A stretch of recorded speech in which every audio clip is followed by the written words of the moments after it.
Hello students of second year, कैसे हैं आप सब? आई होप आप सब अच्छे होंगे।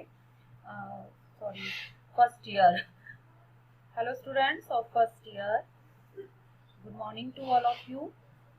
गर्ल्स, आज का टॉपिक है आपका, देखिए हम जो है व्यावसायिक विष यानी कि ऑक्यूपेशनल पॉइजन्स के बारे में बात कर रहे थे कि ऐसे कौन से पॉइजन्स होते हैं, विष होते हैं जो कहीं भी कारखाने में काम करने वाले श्रमिकों के लिए जो होते हैं वो हानिकारक होते हैं। जैसे कि अक्सर देखा गया है कि ऐसे उद्योग जिसमें कई प्रकार की वस्तुएं होती हैं, धातुएं होती हैं, रसायनों का प्रयोग होता है, केमिकल्स का प्रयोग होता है, जो कि उनके श्रमिकों के स्वास्थ्य पर हानिकारक प्रभाव यानी कि विष के समान वो उनके शरीर पर प्रभाव छोड़ती हैं। तो हमें जो है इस बात की जानकारी होनी चाहिए कि कौन सी ऐसी धातु और रसायन है जिनका उनके शरीर पर, उनके स्वास्थ्य पर घातक प्रभाव पड़ता है, और साथ ही उनसे बचने के कौन कौन से उपाय हैं ये हमें जानना है। तो इससे पहले हम जो है गर्ल्स सीसा लेड के बारे में हम पढ़ चुके थे, ठीक है।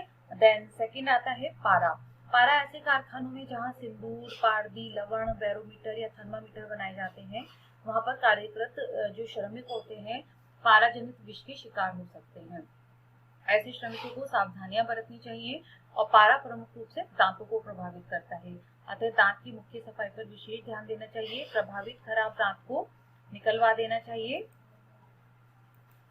शरीर रक्षा के लिए सही आवरण या वस्त्र होना पहनना चाहिए, यानी कि काम करते हुए जब जहाँ पर भी इस तरह के उद्योग धंधे होते हैं जहाँ पर भी पारे का यूज होता है, वहाँ पर जो है जो श्रमिक है, मजदूर है, उसको जो है अपने शरीर को ढके रहना चाहिए, अच्छी तरह से कवर होना चाहिए, ठीक है। और तापमान में अधिकता होने पर पारा शीघ्र ही वाष्प के रूप को धारण कर लेता है, इसलिए उसे सदैव जो है बंद बर्तन में रखना चाहिए। सॉरी गर्ल्स, यहाँ थोड़ा मिस्टेक है, उसे ये जो है बंद बर्तन में रखना चाहिए।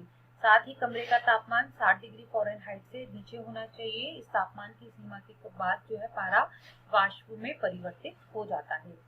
कारखानों का फर्श इस प्रकार का होना चाहिए कि अगर संयोग से पारा नीचे गिर भी जाए फर्श पे तो उसे आसानी से उठाया जा सके। और साथ ही श्रमिकों को व्यक्तिगत स्वच्छता पर विशेष ध्यान देना चाहिए एवं कार्य के बाद और भोजन से पहले अपने हाथों को अच्छे से साफ कर लेना चाहिए, जैसे कि कोई भी हाथ के माध्यम से भोजन करते हुए जो उसके कण हैं वो हमारे शरीर में प्रवेश ना कर सके, ठीक है। देन नेक्स्ट बात करते हैं गर्ल्स कि कौन सा विष, जैसे कि हमने सीसा लेड पढ़ा, पारा पढ़ा, मैग्नीज। ये मैग्नीज क्या है? एक तरह का, ये भी एक तरह का विष का कार्य करता है। इस धातु पर जंग का प्रभाव न होने के कारण जो होता है जहां निर्माण कार्य करने वाले कार्यक्रमों में विशेष रूप से उपयोग में लाया जाता है, यानी कि जहां पर ऐसी चीजें कि वहां पर जंग का प्रभाव ना हो, तो ऐसे प्रोडक्ट्स पर, ऐसे सामान पर, वस्तुओं पर मैग्नीज का प्रयोग किया जाता है और इसे एल्युमिनियम, सुरमा आदि में मिश्रित किया जाता है। वस्त्र निर्माण के कारखानों में जो है इसका उपयोग के कपड़ों पर से अधिकतर देखा गया है। जो छीट वाले वस्त्र होते हैं, ठीक है, या कुछ वस्त्रों पर निशान आ जाते हैं, उनका उपयोग कपड़ों पर से अनावश्यक रंग को हटाने के लिए भी किया जाता है। इसके कारण जो इसके कण और धुआं है वो दोनों ही मानव शरीर पर अपना हानिकारक प्रभाव डालते हैं। तो मैग्नीज भी एक तरह का विषैला पदार्थ होता है। साथ ही इसके विषैले प्रभाव के कारण हाथ या वाणी थरथराने लगते हैं, ठीक है, तथा सर्दी में निमोनिया के लक्षण भी पैदा हो जाते हैं। अतः कारखाने जहाँ मैग्नीज का उपयोग होता है वहाँ कार्यरत श्रमिकों को तथा उनके मालिकों को स्वास्थ्य रक्षा करने से सभी प्रकार के वांछित विशेष प्रबंध करने चाहिए, ताकि इस विषैले पदार्थ से जो वहाँ के श्रमिक हैं, कार्य करने वाले हैं, उनके स्वास्थ्य को कोई हानिकारक प्रभाव ना पहुंचे। द नेक्स्ट है गर्ल्स फॉस्फोरस। फॉस्फोरस जो होता है मुख्यतः दिया सलाई उद्योग में, माचिस जो होती है, माचिस जिसे बोलते हैं हम, उपयोग में लाया जाता है। और फास्फोरस के दोहे के कुछ कुप्रभाव से जो है रक्त अल्पता यानी कि ब्लड की कमी, एनीमिया जिसे हम बोलते हैं, संग्रहणीय है, श्वास रोग है, दमा आदि उत्पन्न हो जाते हैं।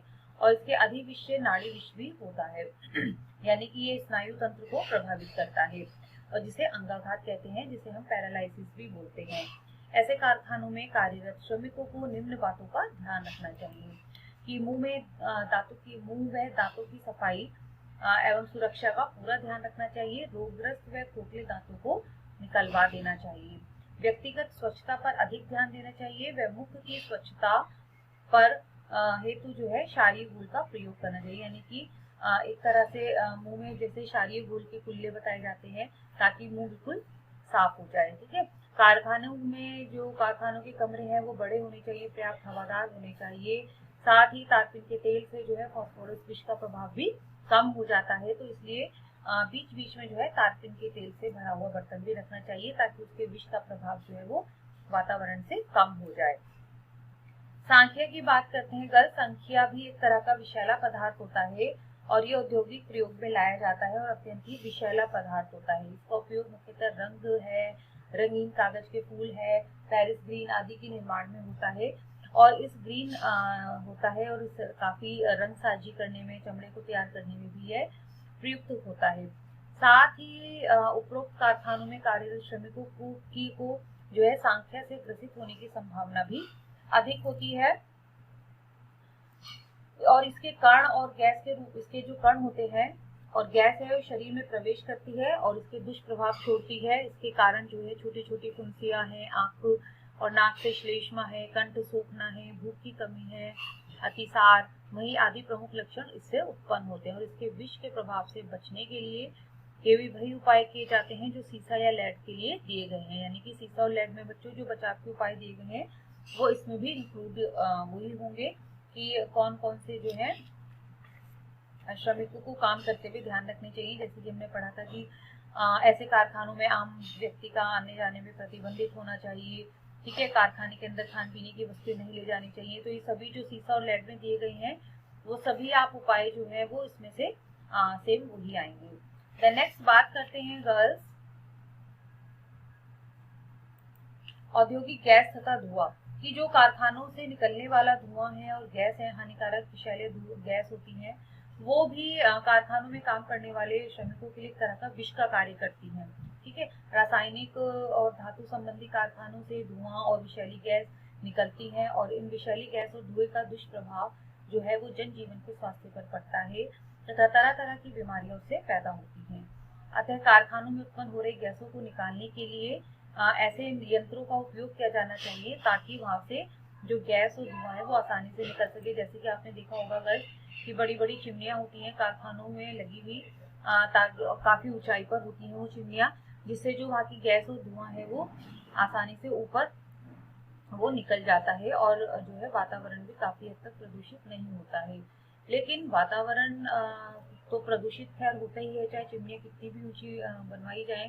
ठीक है, लेकिन काफी हद तक कारखानों में काम करने वाले श्रमिकों को चाहिए कि वो जो है वहाँ पर यानी कि जो उसके ऑनर हैं, जो वहाँ के कारखानों के मालिक हैं, वो ऐसी व्यवस्था करें कि वहाँ पर जो काम करने वाले श्रमिकों को विषैले धुएं और गैसों से कोई जो है परेशानी ना हो, तो ऐसे संयंत्रों का प्रयोग वहाँ पर किया जाना चाहिए।